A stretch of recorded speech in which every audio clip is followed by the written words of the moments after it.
Good afternoon. My name is Sarah Buckley. I've been a nurse since 2015. For the past 2 years, I've been working as a neonatal intensive care unit bedside nurse. I'm currently enrolled at Regis College pursuing my master's degree as a pediatric nurse practitioner. For my proposed research study, I would like to research how neonates respond to noise and light in neonatal intensive care units. So the purpose of this study is to look at how alarms, voices, and unnecessary noises that go off throughout the day can affect neonates. Unfortunately, excessive noise such as monitor alarms are necessary in order to keep the neonates safe within the unit. But unnecessary noises and excessive lights can have an impact on growth and development of the neonates. The purpose of this proposed research project is to identify effective interventions that can reduce noise and light within the NICU in order to promote healthy outcomes. This study will aim to identify those noises. It will examine and identify quiet hours and other interventions to reduce said noise, and also look at the effects on how it affects patients. And it will also look on how to educate parents and staff members on how to implement and carry out such techniques in order to provide ideal outcomes for children. To give some background on this topic, here's some information. The American Academy of Pediatrics recommend that NICU sound levels remain below 45 decibels to promote optimal growth and development. Because we know that information and we have tools to measure decibels in the area, we can see whether or not we are staying with the standards from the Academy. The control of light and noise levels in a NICU environment is essential for developmental care and promoting healthy growth in infants. Due to the intense care that infants receive on these units, being attached to monitors is necessary. So we can't quiet down the monitors due to notifications needed for nurses to know whether or not their patients are having a desaturation episode or a bradycardic episode. The short-term effects of excessive noise-induced stress within the population include tachycardia, tachypnea, and hypoxia. The altered oxygen saturation levels and increased oxygen consumption are secondary to an elevated heart rate and respiratory rate. Increased oxygen demand for infants can cause problems like eye issues and growth issues due to the number of calories that infants use in order to keep their heart rates and respiratory rates in a comfortable level. If infants have many repeated episodes of stress, it can lead to morbidity and mortality. So these short-term effects can have a large impact on long-term growth and development. Even though noises can be harmful to infants, there's been studies that also show that parental voices, such as parents reading or speaking to their children, or even exposure to relaxing music, can also help in the early stages of neonatal life. So the goal is to maintain a quiet and semi-dark environment in order to promote good health and growth and development. It's not always achievable in a NICU, but as bedside nurses, parents, and hospital workers, we need to promote a healthy environment, whether that be soft music or parents' hushed voices. It will benefit the infant in the long run. After looking at the current knowledge that we have on this topic, there were some gaps that were found. Many articles stated that there is further research that does need to be done on the topic. There has been a couple of studies that do show that earmuffs can be a good intervention for infants. Also, it really depends on the level of NICU that the research is being done in. Some NICUs have babies just in open cribs and an open bay, where others have infants in incubators. Incubators can provide some protection, but we're not clear on how much they do. Campbell of 2016 implemented a tool called SoNICU, which is a wireless sensor that measures the sound.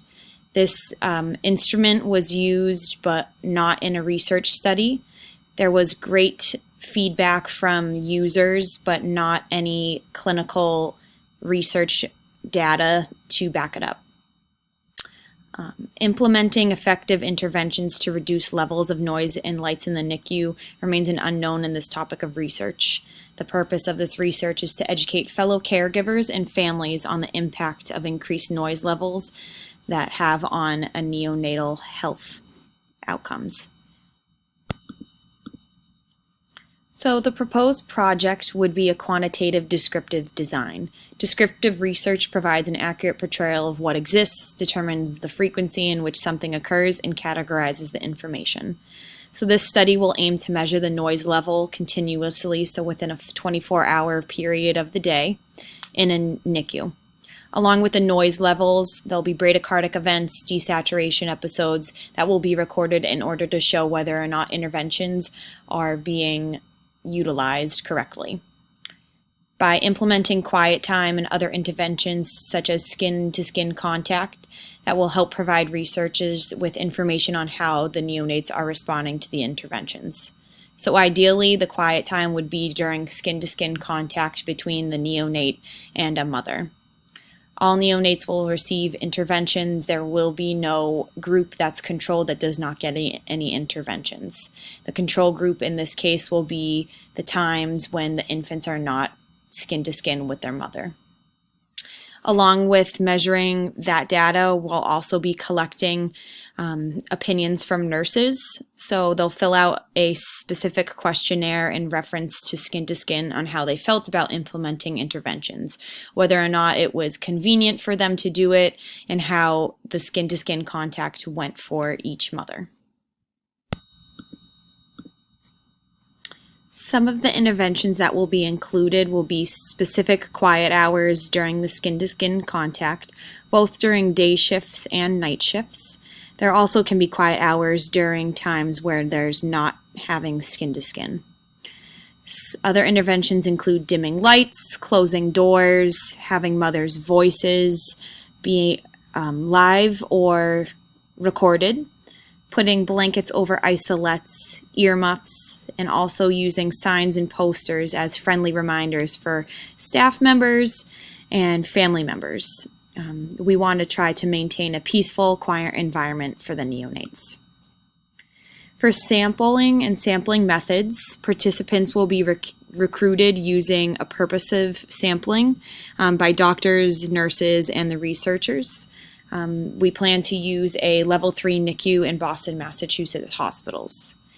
Inclusion criteria will be parents consenting for infants to be used in the study. So parents need to be 18 years of age or older, parents of an infant who are admitted to a NICU for more than 24 hours. The infant must be older than 28 weeks of gestation, and your infant needs to be deemed clinically stable in order to participate in the study. And in order to determine whether they're clinically stable, we'll have a doctor and a nurse, part of the neonatal team, let the researchers know whether or not they are qualified. Infants who will not be considered are neonates who are less than 28 weeks of gestational age. If parents live in another state and cannot be regularly present in the NICU. Ideally, the sample size will be about 15 neonates of set of 15 dyad parents. Due to the nature of the study, the sample will be selected in a purposive manner in order to collect data relating to the purpose of the study. This uses judgmental and selective sampling methods that involve conscious selection by the researcher of certain subjects or elements to include in the study. The setting is going to be a proposed setting for the study in a large teaching hospital in New England. The actual place where the study would be carried out is in the neonatal intensive care unit within the hospital. The unit being considered has a bed capacity of 21 beds, and the occupancy rate is usually around 95%. The study recruitment will take place in the patient rooms privately, one-on-one with researchers and parents. In order to collect data, we'll be using some certain tools. There's the Brule and Cadger handheld SPL meter. It's a microphone that also has a sound calibrator, and it uses external power sources in order to measure the frequency of sound. We'll also use another sound machine that will be utilized to measure intensity of noises. Along with those two instruments, we'll have a questionnaire that the nurses will be using after skin-to-skin contact. It'll be a 13-item questionnaire with a 5-point Likert scale. The nurses will answer those questions after every session in order to determine whether or not the interventions that we're asking nurses to do are acceptable, unacceptable, if it's easy to do or not. We'll also use the monitors from the unit in order to observe and record any desaturation or bradycardic events of the neonates. Once the data is collected, the analysis will be used with statistical analysis systems in order to determine the significance between interventions and neonates' responses. That data will be organized, assessed, and analyzed by multiple researchers to avoid any error that can occur. Due to the nature of improving outcomes for neonates, this proposed research project is definitely very significant in nursing. It's innovative to look at how we can promote healthy outcomes for these neonates. By researching this, we can hopefully improve external factors, things that we can manipulate in order to improve both short-term and long-term outcomes for neonates. So why should this research project be funded? This project deserves to be funded just for the importance of helping a vulnerable population. We're trying to better the outcomes for these neonates in order to make them strong and healthy. In order to do that, we need to explore the environmental factors that we can change. By researching the potential interventions that can help improve the neonates' health, we're taking a step forward in bettering the outcomes for both neonates and their parents. When babies are healthy, their parents are happy, thus making them happy, which in turn helps hospital workers, staff, nurses, and doctors provide better care for their patients. Here are the references for the research that's been done for this project. I hope you consider funding this project, and I look forward to hearing your answer. Thank you.